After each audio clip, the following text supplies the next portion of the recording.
बिस्मिल्लाहिर्रहमानिर्रहीम अस्सलाम वालेकुम। Welcome back to the channel. I hope आप सब खैरियत से होंगे, जहाँ भी रहें आबाद रहें, हंसते मुस्कुराते रहें। नौशाइन किचन में आज मैं आपके लिए लेके आई हूँ बहुत ही मज़ेदार, बहुत स्पेशल और आसान सी रेसिपी। जैसा कि बरसात का मौसम है और बारिश में पकोड़े ना हो, ऐसा तो हो ही नहीं सकता। लेकिन अक्सर ये भी कहा जाता है कि गर्मी का मौसम है, पकोड़े खाएंगे तो प्यास ज़्यादा लगेगी। लेकिन आज मैं आपके लिए लेके आई हूँ पकोड़ों की एक ऐसी रेसिपी जिससे ना तो प्यास लगेगी और बरसात में भी आप इंजॉय कर सकेंगे। कुछ टिप्स एंड ट्रिक्स के साथ साथ ये रेसिपी आपके साथ शेयर करूंगी। और ऐसी कौन सी चीज़ पकोड़ों में ऐड करेंगे कि जिससे आपको बिल्कुल भी प्यास नहीं लगेगी। बस आपने क्या करना है, वीडियो को एंड तक देखना है। तो चलते हैं जी, मज़ेदार क्रिस्पी पकोड़े बनाना स्टार्ट करते हैं। बिस्मिल्लाहिर्रहमानिर्रहीम। उसके लिए सबसे पहले तो यहाँ पे हमने ले लिया है जी 2 मीडियम साइज़ के आलू और उन्हें इस तरह छोटे छोटे क्यूब्स में कट कर लिया। बिल्कुल बारीक कटिंग नहीं की, ना ही ज़्यादा मोटे हैं और ना ही ज़्यादा बारीक, आप देख सकते हैं। अब यहाँ पे लेंगे जी एक मीडियम साइज़ का प्याज और उसकी कटिंग भी बिल्कुल ऐसे ही कर लेंगे जैसे हमने आलूओं की है। प्याज जो है पकोड़ों को क्रिस्पी बनाने में बहुत अहम किरदार अदा करता है। तो जी पकोड़ों को खूबसूरत बनाने के लिए और इसकी हीट को ख़त्म करने के लिए इसमें ऐड कर देंगे 3 टेबलस्पून धनिया और 3 टेबलस्पून ही पुदीना। 1/3 कप इसमें बेसन ऐड करेंगे। 2 टेबलस्पून इसमें जाएगा जी मैदा और 1 टेबलस्पून इसमें शामिल कर देंगे कॉर्नफ्लोर। कॉर्नफ्लोर ऑप्शनल है, अगर आप चाहें तो स्किप भी कर सकते हैं। अब हम इसमें शामिल करेंगे कुछ स्पाइसेस। 1/2 टीस्पून सुरख मिर्च का पाउडर शामिल करेंगे। 1/2 टीस्पून ही इसमें जाएगी हल्दी, जिससे बहुत ही अच्छा सा कलर आएगा। 1 टीस्पून नमक शामिल कर देंगे। 1 टीस्पून चिली फ्लेक्स जाएगी और इसमें शामिल करेंगे पकोड़ों के ख़ास मसाले।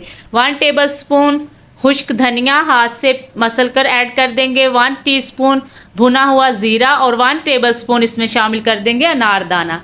ये 3 मसाले जो हैं इनके बगैर पकोड़े बनाना बिल्कुल नामुमकिन है।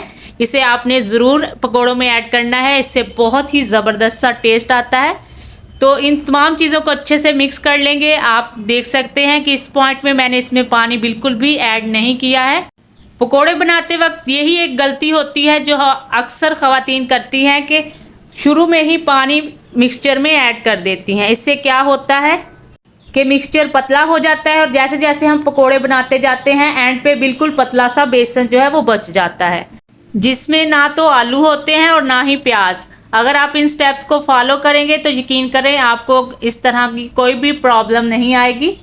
तो अगर आप इन स्टेप्स को फॉलो करेंगे तो यकीन करें शुरू से लेके एंड तक बिल्कुल इक्वल एक ही तरह के पकोड़े बनकर तैयार होंगे इंशाल्लाह। तो देखिए जी, पानी का छींटा लगाते हुए हम इसका मिक्सचर रेडी कर लेंगे। बेसन मुझे थोड़ा सा कम लग रहा है, पहले मैंने 1/3 कप बेसन ऐड किया था, अब 1 टेबलस्पून मज़ीद बेसन ऐड करेंगे और पानी का छींटा लगाते हुए इस मिक्सचर को अच्छे से मिक्स करके तैयार कर लेंगे। बाद में पानी ऐड करने का फ़ायदा ये होता है कि मिक्सचर जो है बिल्कुल परफेक्ट बनकर तैयार होता है। तो यहाँ पे मिक्सचर रेडी हो चुका है, इसे रेस्ट देने की बिल्कुल भी ज़रूरत नहीं। तो चलते हैं जी, पकोड़े बनाना स्टार्ट करते हैं। बिस्मिल्लाहिर्रहमानिर्रहीम। फ्राई पैन में ऑयल गरम करेंगे। बड़े पकोड़े बनाना चाहते हैं या फिर छोटे, उसी हिसाब से मिक्सचर उठाएं और ऑयल में ड्रॉप करते जाएं। इस स्टेज पे आपने ख़ास ख्याल रखना है कि फ्लेम को लो टू मीडियम रखना है। इससे क्या होगा कि पकोड़ों को कलर भी बहुत ही अच्छा आएगा और बहुत ही क्रिस्पी पकोड़े बनकर तैयार होंगे इंशाल्लाह। तो बस जी, जब एक साइड से हल्का सा कलर आ जाए तो इनको दूसरी साइड पे पलट देंगे। बस इसी तरह पलटते हुए इनको अच्छा सा फ्राई कर लेंगे। 3 से 4 मिनट में बिल्कुल परफेक्ट क्रिस्पी पकोड़े बनकर तैयार हो जाते हैं। तो जैसा कि बरसात का मौसम है तो आप भी ये रेसिपी ज़रूर बनाएं और इसे इंजॉय करें इंशाल्लाह। ना तो आपको प्यास लगेगी और आपको इतने पसंद आएंगे कि आप एक बार नहीं बार बार इनको बनाएंगे इंशाल्लाह। तो देखिए जी, बहुत ही खूबसूरत टेस्टी और क्रिस्पी पकोड़े यहाँ पे तैयार हो चुके हैं। दही की चटनी के साथ इन्हें सर्व करेंगे, बहुत ही टेस्टी लगते हैं। माशाल्लाह से बहुत ही क्रिस्पी बने हैं। आप इनका कलर चेक कर सकते हैं, बहुत ही ज़बरदस्त आया है। कोई इजाफी कलर हमने इसमें ऐड नहीं किया, कोई इजाफी स्पाइसेस ऐड नहीं किए। बेसिक से स्पाइसेस ऐड किए हैं जो कि हर घर में मौजूद होते हैं। अंदर से भी बहुत ही खूबसूरत बनकर तैयार हुए हैं।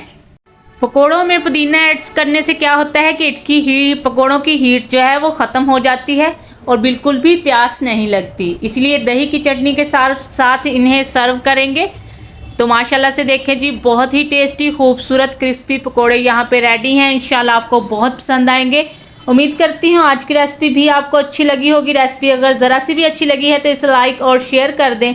नौशाइन किचन को सब्सक्राइब भी कर दें। अगली रेसिपी तक दीजिए इजाज़त। अपना और इस चैनल का बहुत सारा ख्याल रखिए। आयशा को भी अपनी दुआओं में याद रखिए। अल्लाह हाफिज़।